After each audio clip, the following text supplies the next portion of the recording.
जय श्री कृष्ण, जय राधे। हम जीवन काल में अच्छे या बुरे सभी प्रकार के कर्म करते हैं, या यूं कहें कर्म करते समय हमसे चूक भी हो जाती है। मनुष्य हैं, चूक मनुष्य से ही होती है। जिस समय हम कर्म करते हैं हमसे चूक हो जाती है, और चूक के साथ कभी कभी पाप भी हो जाता है। जब पाप हो जाता है, चूक हो जाती है, गलती भी हो जाती है, किसी के प्रति दोष दर्शन भी हो जाता है। ये सभी जब हो जाते हैं, ये सब हमारे पाप की श्रेणियों में आते हैं। पाप या पुण्य दो चीजें होती हैं। आज बात कर रहे हैं जब हमसे बड़े से बड़ा पाप हो जाता है तो उसकी मुक्ति का क्या तरीका है, जीते जी इस विषय पर बात कर रहे हैं। बड़े से बड़े पाप कर्म व्यक्ति चाहकर नहीं करता है, कभी भूल चूक से हो जाते हैं या अज्ञानतावश हो जाते हैं। लेकिन कर्म तो कर्म है, चाहे अज्ञानता से किया चाहे भूल से किया। जिस समय हम सभी का ये जीवन प्राप्त होता है वो कर्म और ऋण, पूर्व के कर्मानुबंध और ऋणानुबंध के कारण होता है। पूर्व में की हुई गलतियां, चूक उस आधार पर होता है। हम चूंकि वो गलतियां, वो चूक उस जन्म में उसे दूर नहीं कर पाए। जो हमने पाप कर्म किए उससे मुक्ति हम पहले नहीं कर पाए। इस जीवन में क्या हम उनसे मुक्ति कर पाएंगे? साथ में इस जीवन के पाप कर्म भी शामिल हैं। इसके लिए एक बहुत बढ़िया और सटीक तरीका है जो हम सभी को जानना बहुत जरूरी है। हम सभी ने यह सुन रखा है कि हमको ब्रह्म मुहूर्त में उठना चाहिए। ब्रह्म मुहूर्त अर्थात वो मुहूर्त जिसमें आध्यात्मिक चेतना इर्द गिर्द होती है,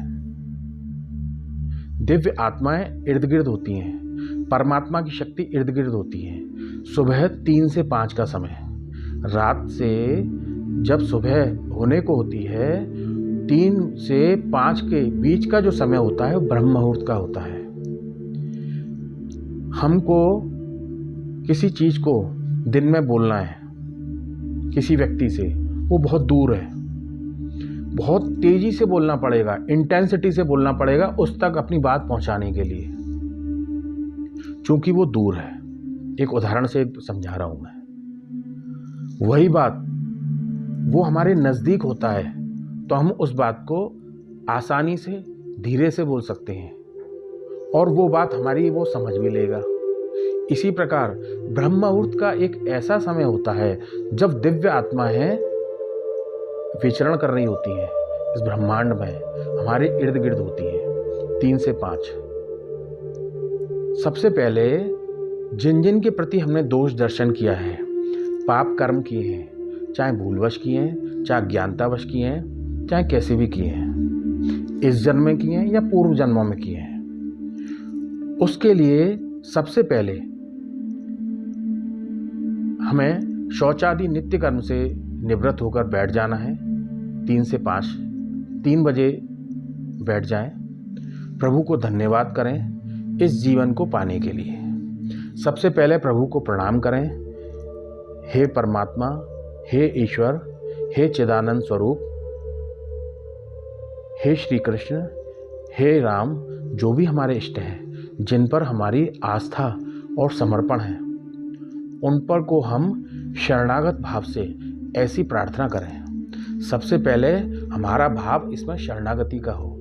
शरणागति के भाव से जिस समय हम प्रार्थना करते हैं, धन्यवाद के बाद प्रार्थना करते हैं वो निश्चित ही सुनी जाती हैं। उनसे प्रार्थना करें, हे प्रभु, मेरी इस जन्म में और इससे पूर्व जन्म में जिन जिन के प्रति दोष दृष्टि हुई है, मैंने जिन जिन के प्रति मन वचन कर्म से पाप कर्म किए हैं, और चाहे अज्ञानतावश चाहे भूलवश या यूं कहें कि ज्ञातवश जो भी मेरी गलती हुई है उसके लिए मैं क्षमा प्रार्थी हूँ। इस जन्म में मैंने जिस जिस के साथ जो जो किया है, मन वचन कर्म से, केवल कर्म से किए हुए कर्म नहीं होते, मन से भी और वचन से भी हमने जिस जिस के साथ जो जो गलत बोला है, जो जो गलत सोचा है, जिस जिस के प्रति, उसके लिए मैं क्षमा प्रार्थी हूँ। ऐसे ही भगवान से क्षमा मांगें, भगवान से कहें, उस दिव्य शक्तियों से कहें, मैं क्षमा प्रार्थी हूँ।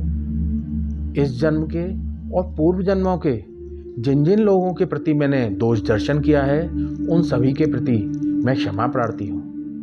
मेरी क्षमा आप उन लोगों तक पहुँचाइए।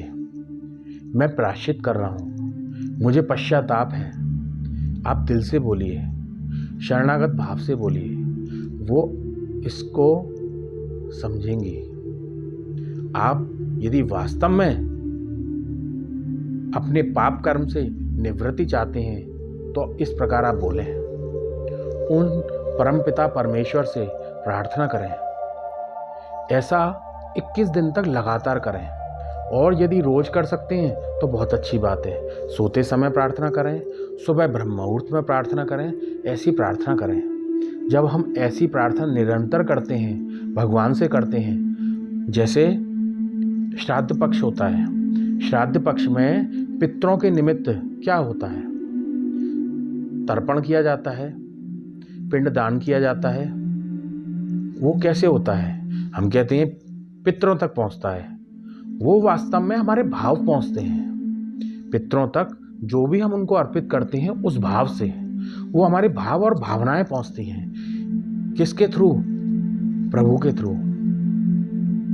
इसी प्रकार जब हम ऐसी भाव और भावनाएं प्रभु के समक्ष रखते हैं प्रार्थना के रूप में, हमें क्षमा करें। उन सभी लोगों से प्रार्थना करते हैं, उन सभी जीवात्माओं से प्रार्थना करते हैं जो अब हैं और जो अब नहीं हैं, किसी अन्य योनियों में हैं, वो मुझे क्षमा करें। साथ में ये भी बोलें कि यदि मैंने किसी के प्रति गलत भाव रखा है तो मैं भी सबको क्षमा करता हूँ। ये भी बोलना जरूरी है, मैं भी सभी को क्षमा करता हूँ और मुझे भी सब क्षमा करें। ऐसा भाव और भावनाएं प्रभु के सामने प्रेषित करनी है। प्रभु आपके भाव और भावनाओं को उन सभी जीवात्माओं तक पहुँचाएंगे। ऐसा आप निरंतर प्रयास करते हैं, निरंतर अभ्यास करते हैं। जो जो पाप हमने किए हैं, जिस वजह से हमारे जीवन में रुकावटें आती हैं, विलंब आता है, उन्नति रुकती है, विलंब होता है, कार्य में प्रगति नहीं होती है, वो सब पूर्ण होना चालू हो जाएंगे, अच्छे कार्य होने चालू हो जाएंगे, उन्नति होना चालू हो जाएगी। आप ऐसा बिल्कुल प्रयास कीजिए। मेरा ये कहना केवल कहना नहीं है, आप इसको प्रयास करें और फिर चमत्कार देखें। निरंतर आप इसको करते जाएंगे, क्षमा प्रार्थी रहेंगे, प्रभु के सामने शरणागत होकर ऐसा कहेंगे, दिल से कहेंगे, निश्चित ही आपके देखेंगे अपने जीवन में बदलाव आ रहा है, उन्नति हो रही है, रुके हुए कार्य पूर्ण हो रहे हैं, और एक समय बाद आप किसी के प्रति भी दोष दर्शन नहीं कर पाएंगे, किसी को बुरा भला नहीं बोल पाएंगे। मन वचन कर्म से आप सदैव सभी के साथ अच्छा करेंगे। ऐसी मेरी प्रार्थना है, ऐसी आप सभी से विनती है, आप ऐसा प्रयास कीजिए। सभी की उन्नति हो, ऐसा मैं शुभकामनाएं देता हूँ, प्रभु से प्रार्थना करता हूँ। जय श्री कृष्ण।